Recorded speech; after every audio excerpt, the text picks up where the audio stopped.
That's considered the marketing savior for the sport. So many people were also painting her out to be the problem. She could never do enough. She could never speak out. The new offer from Europe for Caitlin Clark has angered WNBA players. The entitled players think that because they have been in the league for so long, they should also receive a large deal that is worth more.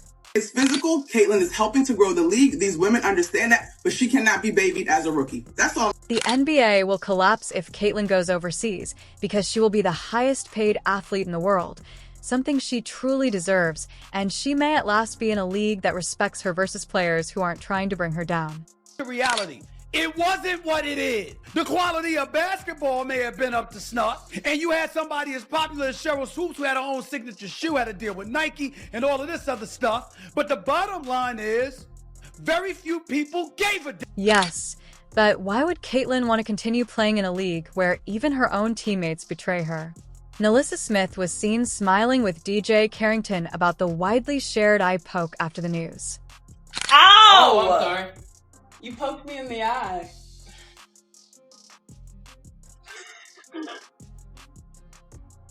You're an ex-girl. You did.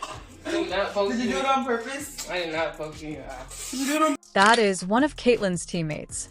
Caitlin has even more reason to leave now that it's obvious the opposition players don't want her in the league and her own teammates are making fun of her. She should accept the EuroLeague offer and leave the WNBA begging on their knees for her to return. DJ Carrington said, "Did you do it on purpose mimicking Caitlin?" While Smith's own team hasn't shown any signs of having her back instead of posting highlights of Smith's season.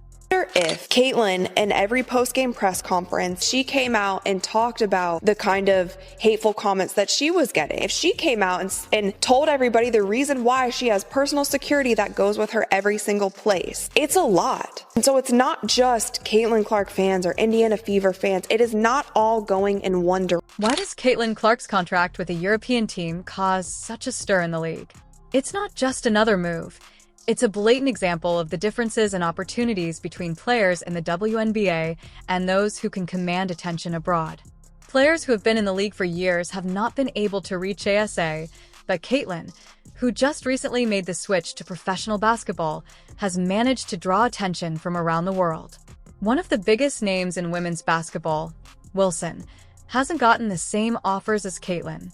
Saying it wasn't to the degree of Caitlin Clark being on that basketball court and people watching her, but nevertheless, rising tide lifts all. Wilson, Asia, the underlying message that Caitlin's departure sends to the rest of the WNBA is more frustrating than the fact that she signed a contract to play in Europe. Asia has always thought that being the league's MVP should entail more than just a title. In her opinion, MVP status should inevitably lead to the best opportunities in terms of contracts and recognition. However, she is currently witnessing Caitlin Clark, who hasn't played for nearly as long or accomplished as much in the professional world, receiving offers that someone of A's caliber should be receiving. There are a lot of people that laid the groundwork that deserve shine as well. Here's what we're going to do. Are they playing now? Here's what we're going to do. Are they playing now? We don't have Andrea. Remember, you got to we don't have any of the women, Chanae. They'll come back on. We'll revisit this conversation.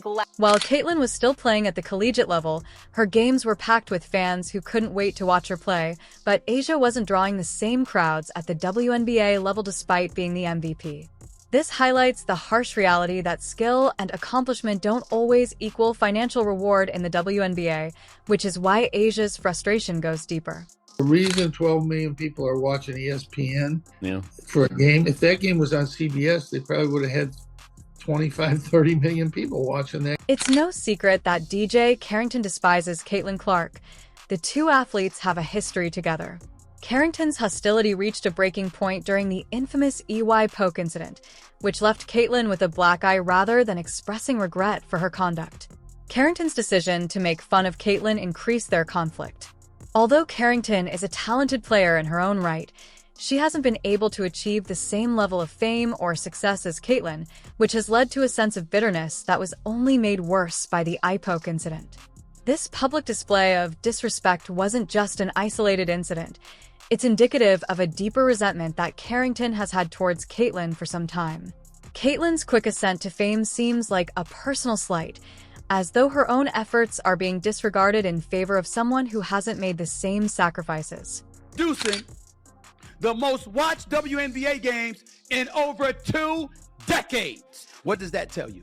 That tells you that before Caitlin Clark came along, it wasn't nearly as popular. It doesn't mean it wasn't growing in popularity over the last 2 to 3 years. But 3 years ago, WNBA was an afterthought. The way Carrington appears to enjoy Caitlin's misfortunes rather than offering an apology for the injuries is very concerning. Carrington made light of it, making fun of Caitlin in a way that implies she likes watching her suffer. This kind of behavior is personal more than just professional rivalry. Carrington's resentment and disrespect towards Caitlin are apparent, and it's something that Caitlin has had to deal with throughout her career in the WNBA after the eye poke incident. Nalissa Thomas and DJ Carrington were seen laughing with their girlfriend about Caitlin Clark's injury, demonstrating a total lack of empathy for her fellow player.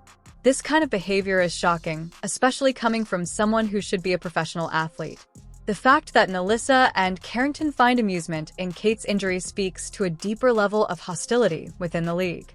The WNBA is supposed to be a place where players support one another and work together to create a toxic environment where players are not only compete against each other.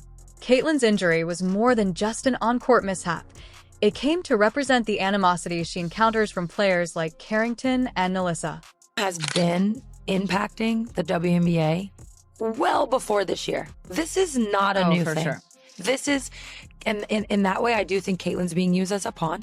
Caitlin didn't bring systems to the WNBA. This has been. Caitlin Clark's frustration extends beyond her interactions with other WNBA players to her own team, the Indiana Fever. In professional sports, a team is meant to represent a safe and supportive environment where players are united in a common goal, winning games and achieving success together. It's about trust, collaboration, and solidarity, especially during difficult moments. However, for Caitlin, the reality with the Indiana Fever has been anything but supportive. Instead of rallying around Caitlin, who was obviously the victim of a physical injury.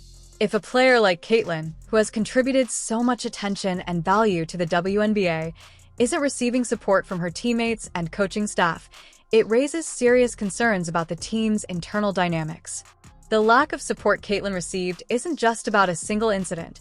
It speaks to a larger issue within the team culture for any athlete, especially someone of Caitlin's caliber. In this instance, Caitlin's teammates and staff have chosen to remain silent or concentrate on other players, which sends a clear message that her personal well-being and contributions to the team don't carry as much weight as they should. It can be emotionally taxing to feel alone or unprotected by your own team. All I gotta say is she's lucky this UConn team isn't healthy. And that's a true statement. That's wrong, Molly. Monica? That's wrong, Molly. Molly, like it's excuses. 5 top players, it's am I excuses, right? Molly. It's Major excuses. injuries. You would not be saying that if it wasn't UConn. Major stars not playing. Listen, excuse me, it's her against Caitlin Clark. Stephen A. Ain't no excuses. Stephen You A. got there. No, don't want to hear that now. Stephen A. Let me tell you, if Paige Georgetown Becker- gets back in the mix, I'm going to be insufferable. I'm just telling you that now. What? If Paige Beckerson basically missed 2 seasons, I don't know if we'd be talking about Caitlin Clark the way we are. It can undermine a player's self-esteem and cause them to feel alienated, which affects their performance and general happiness in the league. It also makes Caitlin wonder if the WNBA, and more especially the Indiana Fever, are the best places for her to pursue her career. After all, why would she stay in a situation where her own team doesn't seem to support her? Caitlin's decision to think about performing in Europe is further complicated by this experience.